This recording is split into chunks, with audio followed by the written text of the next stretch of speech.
Alors, je vais me présenter rapidement, puis après je vais présenter la qualité, le métier d'ingénieur qualité. Mais vraiment, donc là j'ai fait un support, mais si vous avez des questions, il ne faut pas hésiter à m'interrompre. L'idée c'est vraiment d'avoir un échange et que vous ayez les réponses à toutes vos questions. Donc vraiment, n'hésitez pas à lever la main et m'interrompre. Voilà, vous levez la main et je vous passe le micro, d'accord? Voilà. Alors, du coup, je me présente, donc Mina Youssef Issa. Ça commence bien. Alors, donc Mina Youssef Issa, donc moi je suis ingénieure qualité chez Manisens. Donc c'est une entreprise qui est située dans l'ouest lyonnais à Dardilly. Donc on développe des tests de diagnostic in vitro, donc pour les maladies cardiovasculaires. Donc on fait des DMD, dispositifs médicaux de diagnostic in vitro. Donc mon parcours, donc, comme disait Madame Cortet, donc je viens de Lyon 1, donc j'ai fait une licence de biologie et biochimie ici à la Doua. Ensuite j'ai fait un master biochimie, donc plutôt parcours recherche. Donc à la suite de ça, j'avais fait un stage dans un laboratoire de recherche à l'ANEC, donc à l'INSERM. Mesdames, Messieurs, nous vous rappelons pour les personnes inscrites aux ateliers de 10h45. Donc au début, je me prédestinais plutôt à la R&D. Peut-être attendre parce qu'on m'entend pas très bien.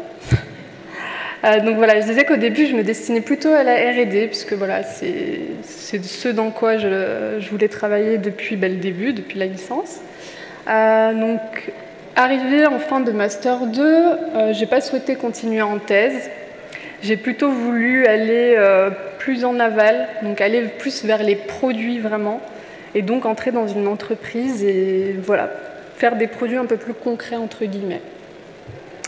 Donc pour ça, je me suis dit que ça allait être un peu compliqué à la sortie d'un master recherche, sans vraiment connaître le monde de l'entreprise, sans avoir de réseau. Enfin, j'avais quelques notions via le master 1, parce qu'on avait des unités en commun avec le master professionnel, mais je trouvais que c'était insuffisant et je ne me sentais pas prête pour me lancer comme ça toute seule. Donc j'ai fait une formation professionnalisante à l'IPROB, maintenant ça s'appelle ESEP, ou ESTBB je crois. Donc c'est la formation qui s'appelait ESEP 5. Donc ça c'est à la faculté catholique de Lyon, je pense que vous connaissez. Donc dans cette formation-là, on nous apprend vraiment un peu ce qu'on fait, je pense, en Master Pro, donc tous les différents métiers, les domaines d'activité, quelles sont les entreprises, et voilà, quel métier pourrait correspondre à notre profil. Et donc, c'est dans cette année-là où je me suis dit, si je veux faire de la qualité, c'est maintenant ou jamais. Donc, j'ai pas mal hésité. Mais cette année a vraiment été justement une année de réflexion. Et dans cette formation-là, on a un stage en fait de un peu plus de 6 mois. Et donc je me suis dit, c'est l'occasion de tester la qualité. Donc j'ai postulé pour un stage de qualité, donc chez Manisens à l'époque. Donc ça m'a plu, j'ai souhaité continuer. Donc on m'a proposé un poste en tant qu'ingénieur qualité, donc que j'ai accepté. Et donc voilà, c'est comme ça que je suis devenue ingénieure qualité depuis maintenant 4 ans. Donc j'étais à votre place il y a tout juste 5 ans.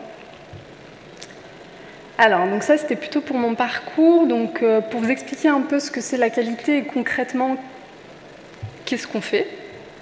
Donc la qualité, donc là j'ai mis des définitions un peu théoriques, mais c'est pas le but, je pense, de la conférence d'aujourd'hui. C'est simplement pour avoir une notion. La qualité vraiment, c'est vouloir satisfaire aux exigences des clients. Donc l'entreprise, après ça dépend des entreprises, mais la qualité vraiment en entreprise, ça doit être une démarche.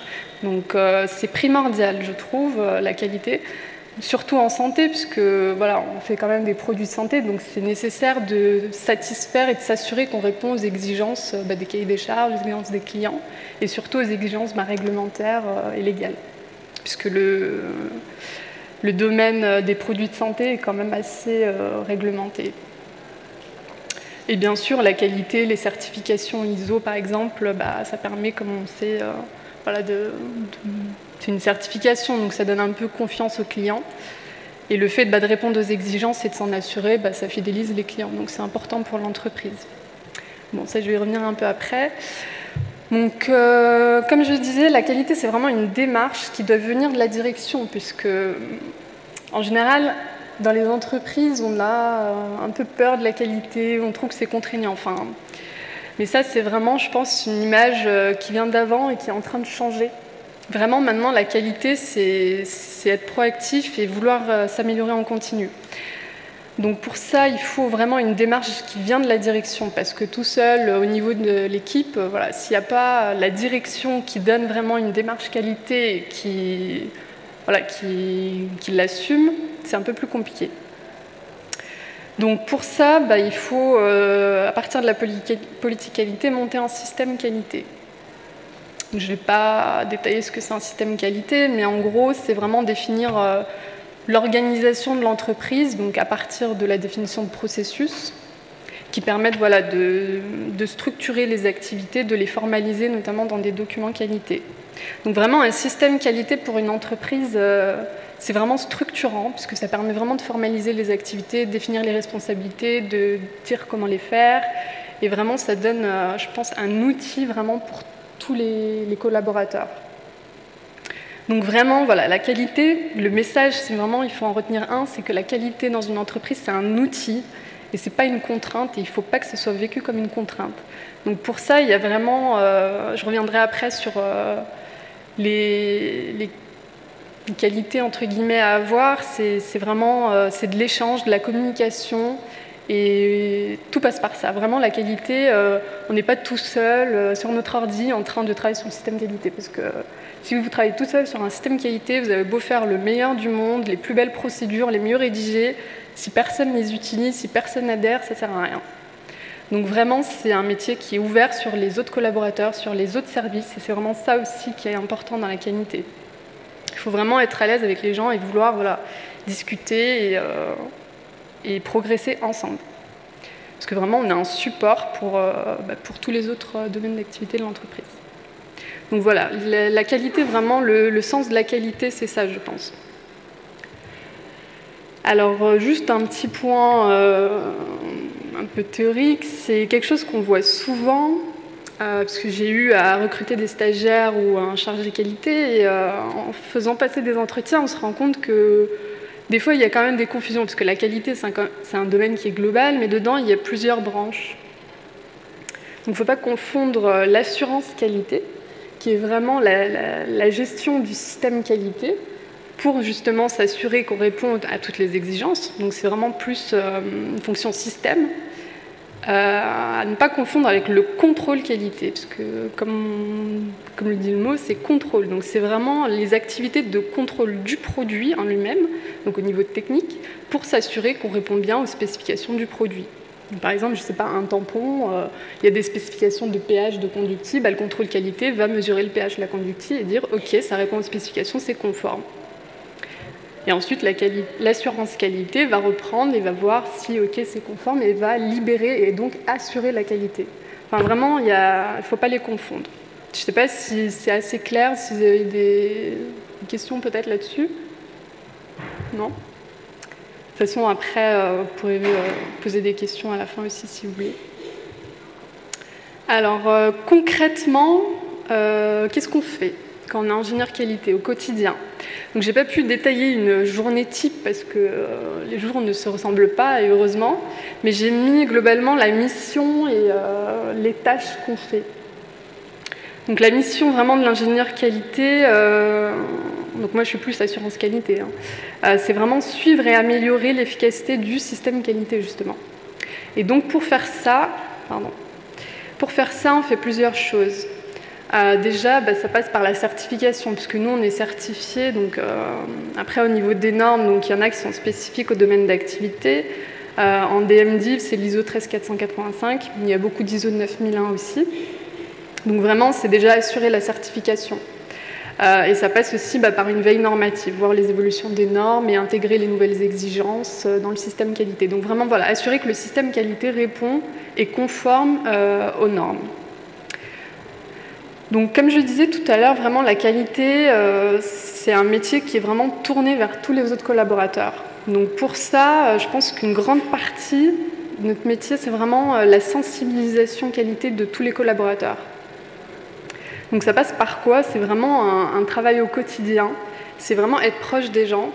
Donc ça passe par des formations, que ce soit à l'arrivée, on présente le système qualité, que ce soit des formations en continu et puis surtout être présente si à chaque fois qu'il y a une question ou autre, il faut savoir y répondre, il faut pouvoir répondre aux besoins. Et puis voilà, ça passe aussi par des réunions qualité qu'on organise. Donc quand plusieurs personnes ont des questions, veulent savoir telle procédure, s'ils n'ont pas bien comprise ou quoi, s'il y a eu des dysfonctionnements dont ils veulent parler, vraiment, ces réunions qualité-là, c'est vraiment des réunions d'échange. Donc vraiment, la sensibilisation qualité, c'est quelque chose qui est assez présent. Ensuite, bien sûr, la qualité sans faire de gestion documentaire, c'est un peu compliqué. Beaucoup de personnes pensent que la qualité, c'est que rédiger des documents et voilà, on est document. Mais non, c'est une des tâches, mais c'est pas le cœur du métier, entre guillemets. C'est très important, mais pour moi, c'est pas le... Je résume pas le métier d'ingénieur qualité à gérer de la paperasse. Ça, vraiment... c'est pas ça. Mais bien sûr qu'il faut, voilà, le système qualité est formalisé dans des documents qualité et c'est ce qui sert de support donc, au système qualité, que ce soit aux auditeurs pour les certifications, que ce soit pour les collaborateurs pour utiliser le système qualité. Donc c'est quand même assez très important. Et cette gestion documentaire-là aussi, elle est faite avec les collaborateurs, puisque quand on rédige une procédure ou un mode opératoire, ou même des fiches d'enregistrement, qui seront utilisés par les collaborateurs, par les techniciens, les ingénieurs des laboratoires. Donc vraiment, il faut le faire avec eux pour que déjà, j'ai la compétence bio, donc je leur permets quand même d'avancer certaines choses, mais c'est quand même eux qui utilisent les documents et qui font leurs activités, donc c'est important qu'ils participent à l'élaboration des documents. Et puis en plus, ça permet de les impliquer, et c'est ce qui fait qu'ils les utilisent et que voilà, ils sont proactifs en qualité aussi. Donc la gestion documentaire aussi, voilà, c'est une tâche qui est vraiment tournée vers les autres. Ensuite, bien sûr, il y a tout ce qui est revue des processus, puisqu'un système qualité est fait de processus. On a des revues de direction. Donc en fait, on revoit 1 ou 2 fois par an l'ensemble du système qualité, donc, avec les responsables de processus. Je ne vais pas rentrer dans le détail de ce que c'est. Si jamais ça vous intéresse, je vous laisse poser des questions. Bien sûr, il y a tout ce qui est audit. Donc, j'ai parlé un peu avant des audits de certification, mais il y a aussi des audits internes qu'on fait 1 ou 2 fois par an pour justement s'assurer qu'on répond bien à la norme et pour préparer les audits de certification. Et puis, il y a aussi, bien sûr, les audits fournisseurs ou sous-traitants. Donc ça, pareil, on s'occupe de la gestion, donc faire la planification, les organiser, établir un plan d'audit, et puis après donc, faire l'audit et puis suivre les actions post-audit. Donc c'est une grande partie aussi de notre métier. Il y a aussi, bien sûr, vous entendez souvent parler, je pense, de CAPA. Une grande partie aussi du métier d'ingénieur qualité, c'est de gérer tout ce qui est dysfonctionnement ou amélioration, puisque le but d'un système qualité, quand même, c'est de correspondre à l'activité, de détecter les dysfonctionnements ou de détecter les possibilités d'amélioration pour, en continu, améliorer le système qualité et donc le fonctionnement des processus. Donc voilà, donc, dès qu'il y a un dysfonctionnement, donc en général c'est quelqu'un de l'équipe qui le voit, donc il vient nous voir, donc pareil c'est des échanges entre la qualité et l'équipe technique. Et puis on fait des analyses de cause, on définit des actions correctives ou préventives, donc les fameuses CAPA, et puis on suit leur réalisation et leur efficacité. Donc voilà. Et puis bien sûr il y a des indicateurs de fonctionnement, donc là c'est un peu plus de la surveillance. On mesure si tel ou tel objectif d'un processus est atteint. Et on met en place des actions sinon. Donc voilà, ça c'est vraiment les grandes tâches, je pense, du métier d'ingénieur qualité. Je ne sais pas si ça vous parle ou pas. Alors, comment justement devenir ingénieur qualité ? Donc là j'ai mis les différents profils entre guillemets pour savoir à quoi on peut correspondre dans l'entreprise. Donc sans surprise que ce soit en qualité ou en R&D, je pense que c'est à peu près la même chose. Tout ce qui est bac plus 2 ou 3, donc ça serait plutôt vers des postes de technicien à l'entrée. Après avec l'expérience ça peut évoluer, mais en tout cas à l'entrée avec un bac plus 2 ou 3, ce serait plutôt des postes de technicien qualité. Ensuite, donc, au niveau bac plus 5, là j'ai quand même mis technicien entre parenthèses puisque ça dépend vraiment de la personne, de son profil, de ce qu'elle a fait, des connaissances qu'elle a. Donc, hélas, dans la plupart des entreprises aujourd'hui, un bac+5, ça ne veut pas forcément dire avoir un métier d'ingénieur. C'est la réalité un peu du marché. Et puis, normalement, avec un bac+5, on va plutôt sur des postes d'ingénieur qualité. Mais voilà, il faut faire ses preuves donc par des stages, par des références.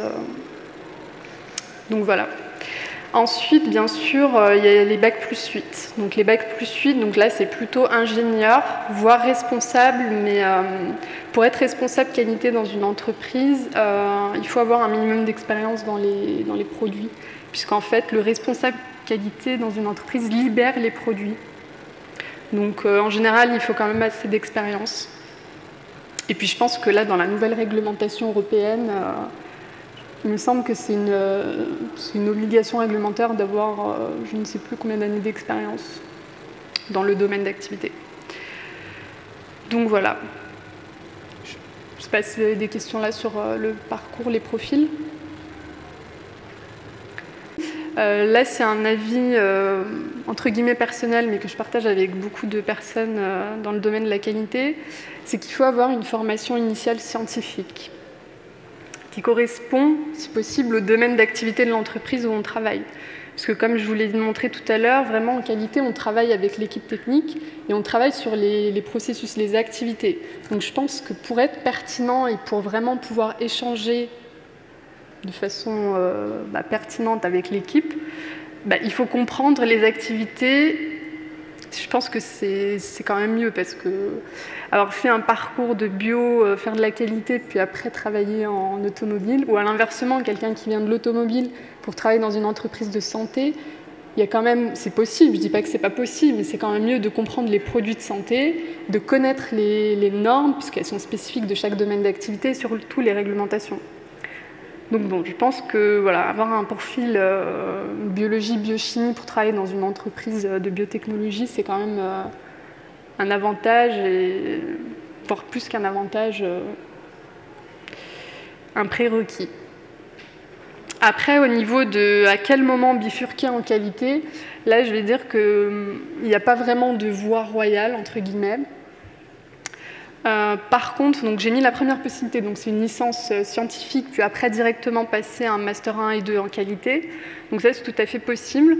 Moi, personnellement, je trouve qu'avoir au moins une première année de master en biologie, voire une deuxième année, c'est quand même plus formateur, parce qu'en master, vraiment, on se rapproche quand même beaucoup plus.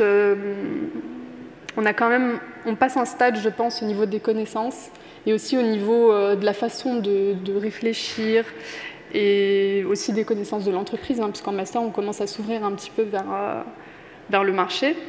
Donc je pense que c'est quand même un petit peu mieux d'avoir au moins un master 1 ou 2 en bio, avant de passer donc soit sur un master qualité, soit sur une formation qualité. Après, bien sûr, il y a les écoles d'ingénieurs.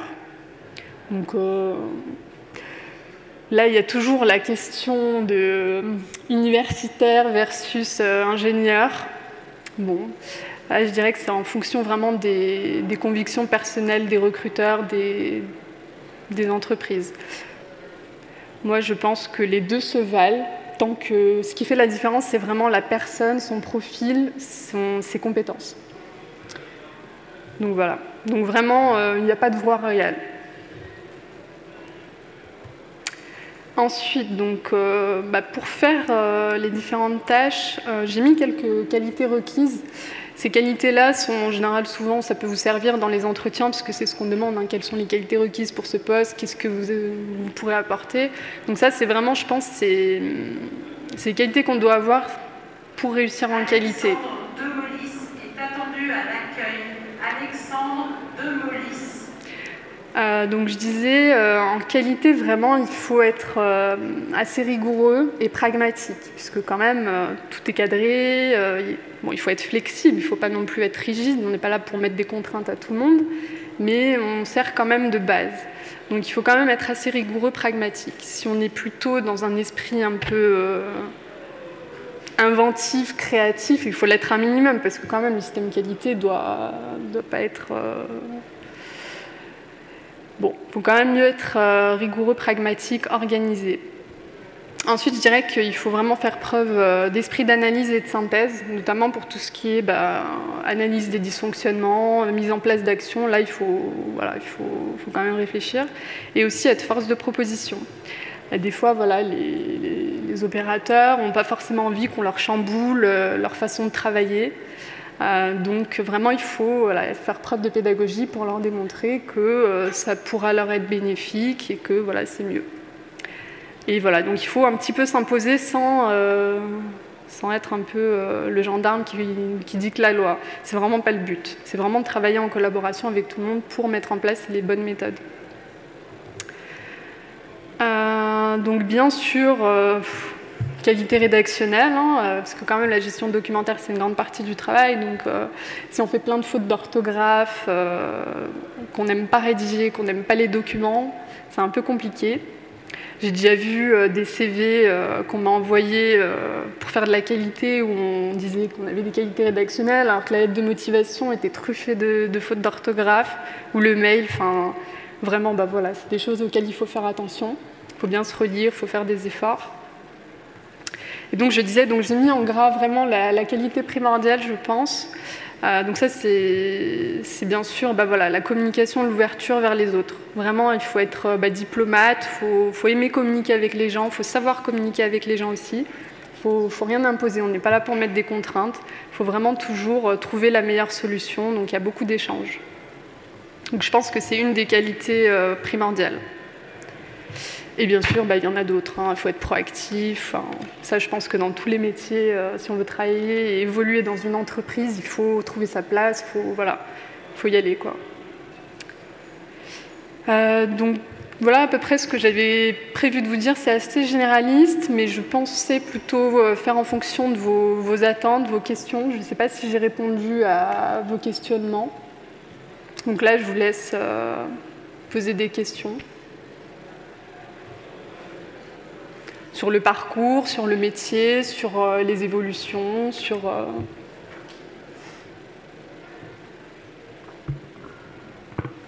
Non, j'ai été très claire. Je voulais vous demander, le milieu, quand on est technicien, on est plutôt dans le contrôle qualité à ce moment-là? Pas forcément. Non, pas forcément. Non, c'est vraiment deux métiers différents. Donc en assurance qualité, on peut être technicien assurance qualité, donc aider à la rédaction des modes opératoires, des fiches d'enregistrement, enfin aider vraiment l'ingénieur qualité dans ses tâches. Et en contrôle qualité, c'est pareil, on peut être technicien contrôle qualité, donc vraiment la personne qui fait les manipulations au laboratoire. Et après, il y a des responsables contrôle qualité aussi qui vérifient que tout a été fait correctement. C'est vraiment... les niveaux sont pareils dans les deux corps de métier. Voilà.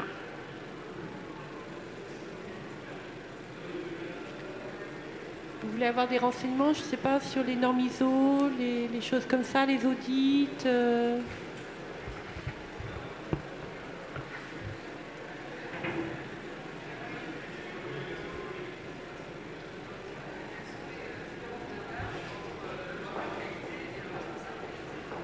n'ai pas entendu le début de la question, désolée. Quelle est la différence entre ingénieur qualité et responsable qualité, les différentes missions? Ouais. Alors, en fait, donc c'est déjà la hiérarchie. Après, au niveau vraiment de la réalisation des tâches, je dirais que l'ingénieur qualité, c'est celui qui est en charge de les réaliser. Donc, avec le responsable qualité, on travaille comme ça. C'est-à-dire qu'on se met d'accord sur le plan d'action. Elle donne la démarche qualité, les orientations, vraiment de façon assez globale. Et puis après, moi, mon rôle, c'est de les appliquer et de dire il faut travailler sur tel document, tel processus, il faut faire ci, ça, ça.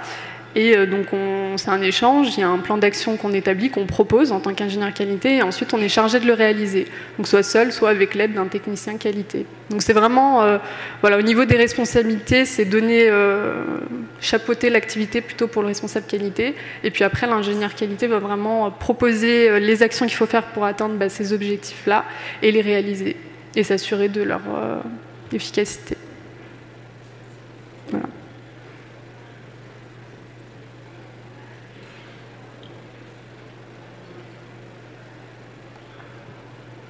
Bonjour. Bonjour.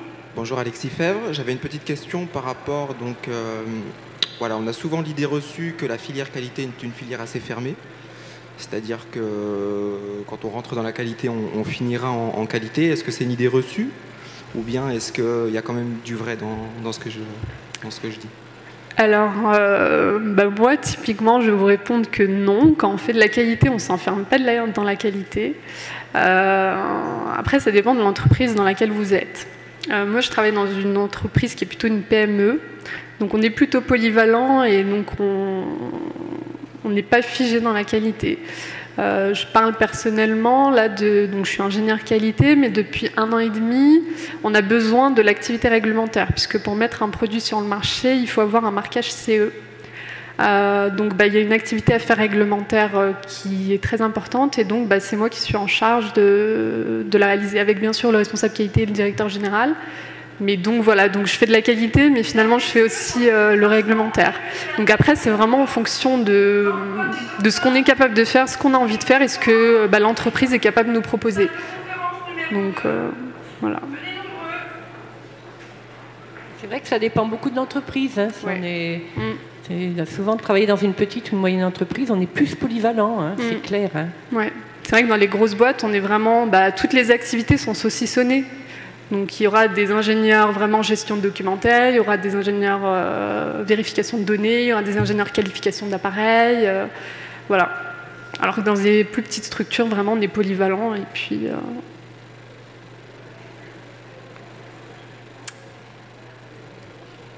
est-ce que vous avez d'autres questions?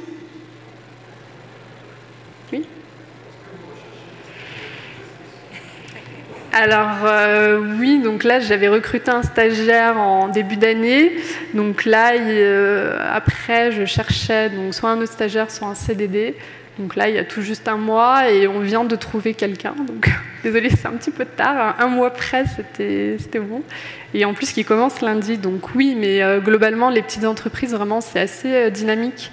Donc il ne faut pas hésiter à faire des candidatures spontanées, à prendre contact avec les gens. En général, on est plutôt ouvert. Enfin, faut pas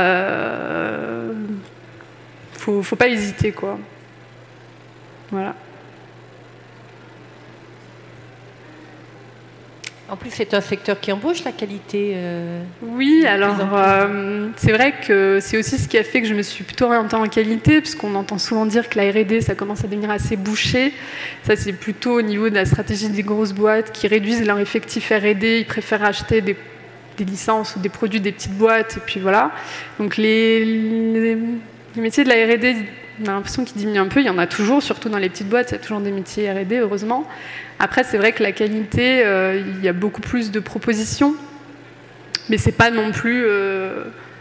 les bouchées ne sont pas... faut pas non plus s'attendre. C'est pas parce qu'on va faire de la qualité qu'on va trouver tout ce qu'on veut en 2 semaines, quoi. C'est pas...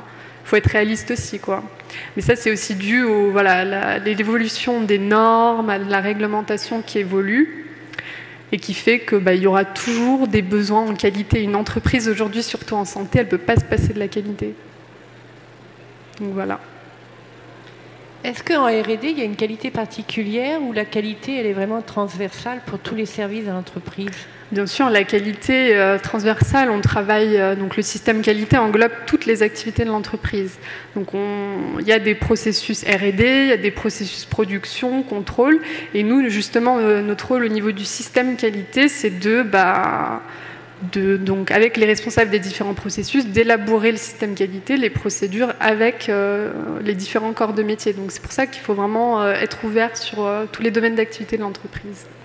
Donc c'est aussi ça qui est intéressant, je trouve, en qualité, hein, c'est pas d'être confiné.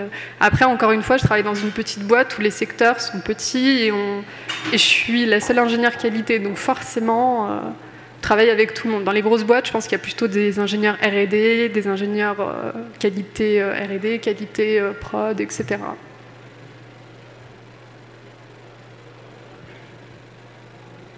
Pas d'autres questions ?